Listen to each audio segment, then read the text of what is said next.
Sir, അങ്ങും മുഖ്യമന്ത്രിയും പ്രതിപക്ഷ നേതാവും എല്ലാം പ്രകടിപ്പിച്ച വികാരത്തോട് പൂർണ്ണമായും യോജിക്കുകയാണ്.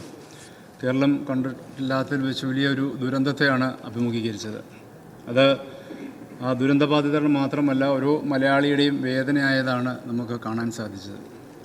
ഇതിൻ്റെ അകത്ത് ഇവിടെ സൂചിപ്പിച്ചതുപോലെ എല്ലാ അതിർവരമ്പുകളും മാറ്റിവെച്ച് ആ ദുരിതാശ്വാസ പ്രവർത്തനത്തിലേക്ക് കടന്നു വന്ന ഒരു സന്ദർഭം, ജാതിയുടെയോ മതത്തിൻ്റെയോ രാഷ്ട്രീയത്തിൻ്റെയോ ഒന്നും അതിർവരമ്പുകളില്ലാതെ നമ്മളെല്ലാവരും ഒന്നിച്ച് ആ ദുരന്ത മേഖലയിലേക്ക് എത്തുകയും അവരെ കൈപിടിച്ച് നിർത്തുവാൻ ഉള്ള ശ്രമം, അത് കേരളത്തിൻ്റെ വലിയ ഒരു പ്രത്യേകതകളിലൊന്ന് തന്നെയാണ്.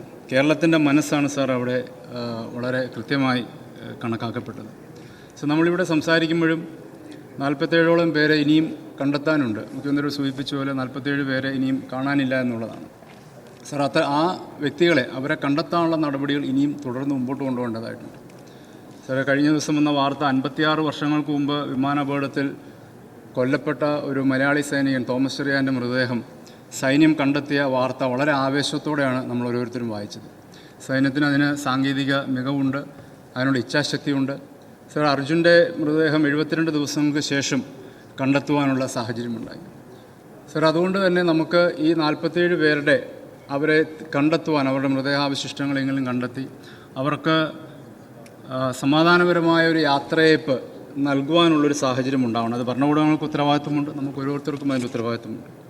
സാർ, പുനരധിവാസ പ്രവർത്തനങ്ങൾ അത് വളരെ കൃത്യമായ നിലയിൽ മുമ്പോട്ട് പോകുമ്പോൾ ബഹുമാനപ്പെട്ട മന്ത്രിമാരുടെ നേതൃത്വത്തിൽ നല്ലൊരു ഏകോപനം ഇവിടെ ഉണ്ടായി. പക്ഷേ ആ ഏകോപനം തുടർന്നും വേണം എന്നുള്ള നിർദ്ദേശമാണ് വെക്കുവാനുള്ളത്.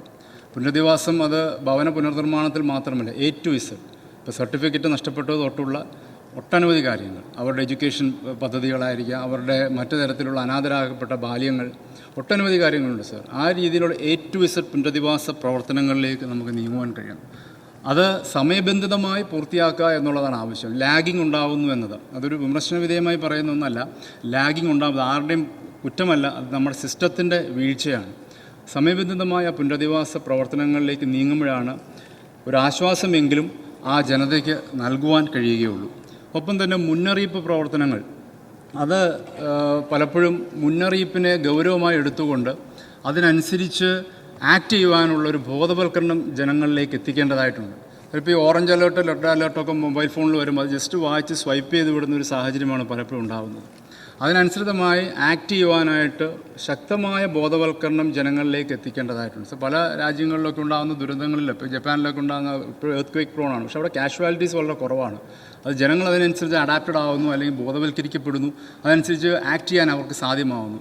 ഒരു ദുരന്ത മുന്നറിയിപ്പ് നൽകാൻ കഴിയുന്ന സാഹചര്യങ്ങൾ, ഇപ്പോൾ എല്ലാം കൊടുക്കാൻ കഴിഞ്ഞൊന്നും വരികയില്ല, പക്ഷേ കൊടുക്കാൻ കഴിയുന്ന ദുരന്ത മുന്നറിയിപ്പുകളെ ഗൗരവമായി കാണാനും അതനുസരിച്ച് ജനങ്ങളെ അവർ സ്വമേധയാ മാറുവാനുള്ള ഒരു മനസ്ഥിതിയിലേക്ക് നമുക്ക് ഉയർത്തിക്കൊണ്ട് വരേണ്ടത്, അതിനുള്ള ബോധവൽക്കരണ പ്രവർത്തനം കൂടുതൽ ശക്തമായി നീങ്ങേണ്ടതായിട്ടുണ്ട്.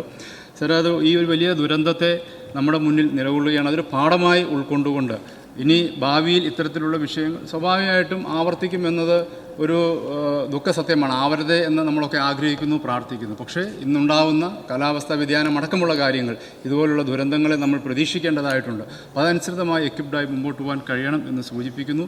അവിടെ മരണപ്പെട്ട എല്ലാ പ്രിയപ്പെട്ടവരുടെ ഓർമ്മകൾക്ക് മുമ്പിൽ ശിരസ്സ് നമിക്കുന്നു. ആ കുടുംബങ്ങളുടെ ദുഃഖത്തോടൊപ്പം പങ്കുചേരുന്നു.